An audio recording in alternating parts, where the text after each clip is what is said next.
Good evening, everybody. I'm Pierre Roberge, the Daily Trader. It is August 6th, and we are going to take a look at Tesla stock from a technical analysis perspective. My goal with these videos is to help you understand how you can use technical analysis to make better trading and investing decisions. But I am not a financial advisor. Please do your own research and make your own decisions. I am having some technical difficulties. I'm having issues with the webcam, so you won't be able to see me today. So I apologize. Tesla is having a little bit of a pullback. So we closed minus $15.53, minus 2.17%.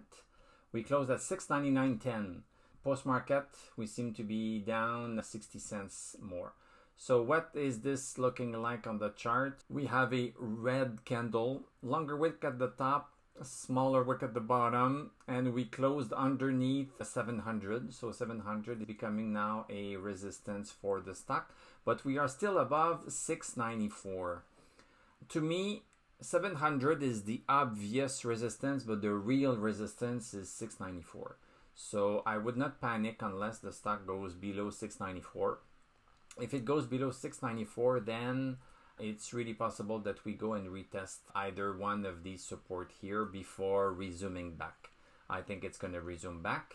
But basically, the number to check here, in my opinion, is 694.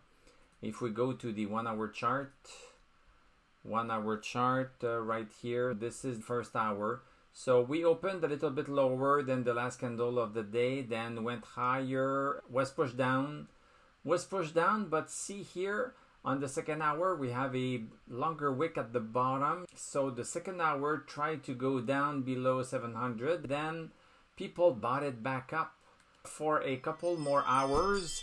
What could happen is that the stock could have recovered over 700.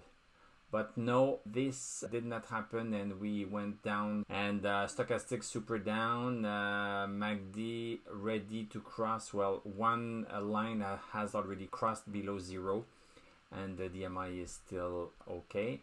Going back to the daily chart, stochastic at 73.65. So coming down a little bit, not too bad. MACD leveling off a little bit, and DMI also weakening a little bit. I don't think we should be really surprised. It's still possible that we maintain 694 and continue horizontally. So today was just a weak day, but I don't think there's reason to panic.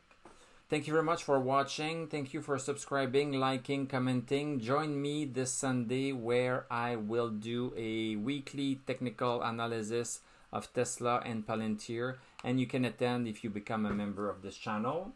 I'm going to wish you a great weekend. We are going to talk on Monday, and I'm going to tell you à la prochaine.